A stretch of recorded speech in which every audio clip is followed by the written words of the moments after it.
فتح مکہ کا واقعہ۔ اعوذ باللہ من الشیطان الرجیم، بسم اللہ الرحمن الرحیم۔ فتح مکہ اسلامی تاریخ کا ایک اہم ترین اور عظیم واقعہ ہے جو 8 ہجری 629 عیسوی میں پیش آیا۔ یہ وہ وقت تھا جب مسلمانوں نے 20 سال کی مخالفت اور جنگوں کے بعد مکہ مکرمہ کو فتح کیا۔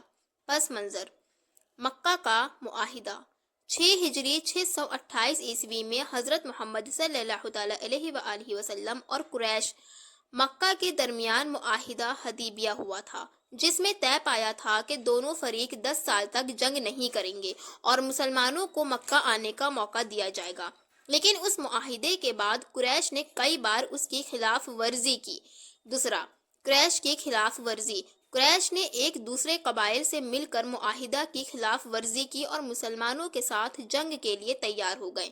اس پر حضرت محمد صلی اللہ علیہ وآلہ وسلم نے فیصلہ کیا کہ مسلمانوں کو مکہ کی طرف روانہ کیا جائے گا۔ فتح مکہ کی تیاری۔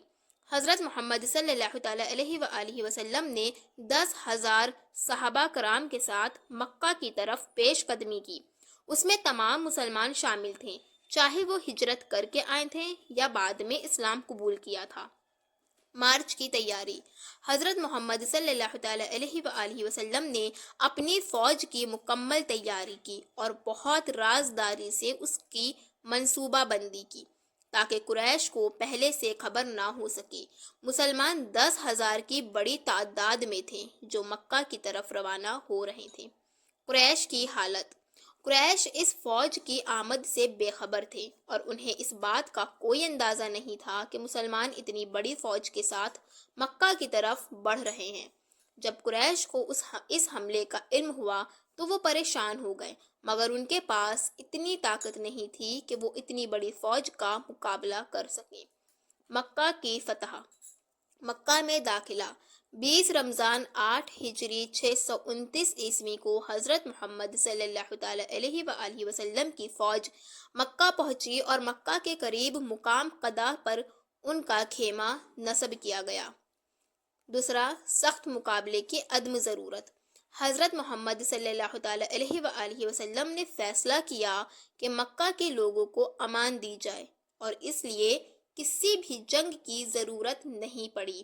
مسلمان صرف مکہ میں داخل ہوئے اور قریش کو مکمل طور پر شکست دے دی، مگر انہوں نے ظلم یا خون ریزی سے بچا کر شہر کو فتح کیا۔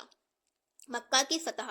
حضرت محمد صلی اللہ علیہ وآلہ وسلم نے مکہ میں داخل ہوتے وقت قریش سے کہا، آج تم پر کوئی انتقام نہیں ہے، تم سب آزاد ہو۔ اس کا مقصد ان کی سابقہ دشمنی اور ظلم کو معاف کرنا تھا۔ اس میں انہوں نے قریش کے بزرگوں جنہوں نے اسلام کے خلاف زیادتی کی تھی کو معاف کر دیا۔ خانہ کعبہ کی تطہیر۔ حضرت محمد صلی اللہ علیہ وآلہ وسلم نے خانہ کعبہ کو تمام بتوں سے پاک کر کے صرف اللہ کی عبادت کے لیے مخصوص کر دیا۔ خانہ کعبہ میں موجود بتوں کو توڑ دیا گیا اور وہاں صرف ایک اللہ کی عبادت کا پیغام دیا گیا۔ اس کے بعد خانہ کعبہ میں نماز پڑھائی گئی اور کعبے کی طرف رخ کر کے مسلمانوں نے عبادت کی۔ فتح کے بعد کے اقدامات۔ قریش کی پناہ۔ حضرت محمد صلی اللہ علیہ وآلہ وسلم نے قریش کے لوگوں کو پناہ دی اور کہا کہ جو بھی مکہ میں داخل ہو جائے اس کا خون معاف ہے۔ اسی طرح جن لوگوں نے مسلمان ہونے کی کوشش کی انہیں معاف کیا گیا۔ اسلام کی فتوحات۔ فتح مکہ کے بعد قریش کے لوگ اکثریت میں مسلمان ہو گئے اور مکہ کی فتح کے ذریعے اسلام کا پیغام پورے عرب میں پھیل گیا۔ اس فتح نے قریش کے اس غرور کو توڑ دیا جو مسلمانوں کے خلاف رکھتے تھے۔ ایک مثال، فتح مکہ کے بعد حضرت محمد صلی اللہ علیہ وآلہ وسلم نے فرمایا، آج تم سب آزاد ہو، جیسے یوسف علیہ السلام نے اپنے بھائیوں سے کہا تھا۔ اس سے اس بات کی طرف اشارہ تھا کہ انتقام نہیں لیا جائے گا بلکہ معاف کیا جائے گا۔ فتح مکہ کا پیغام۔ رحمت و معافی۔ فتح مکہ ایک بہت بڑا پیغام تھا کہ انتقام کی بجائے معاف کرنا اور رحمت کا سلوک زیادہ ضروری ہے۔ دوسرا، اسلام کی طاقت۔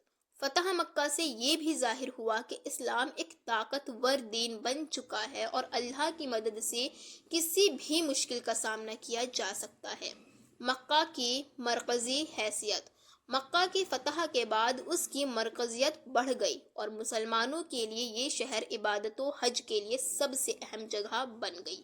نتیجہ: فتح مکہ کے ساتھ ہی قریش کی طاقت کا خاتمہ ہوا اور مکہ اسلامی سلطنت کا حصہ بن گیا۔ اس کے بعد مسلمان پورے عرب میں پھیل گئے اور اسلام ایک غالب طاقت بن کر ابھرا۔ فتح مکہ ایک عظیم روحانی اور سیاسی فتح تھی جو نہ صرف مسلمانوں کے لیے بلکہ پورے عرب کے لیے ایک نیا آغاز ثابت ہوئی۔ السلام علیکم ورحمۃ اللہ تعالیٰ وبرکاتہ۔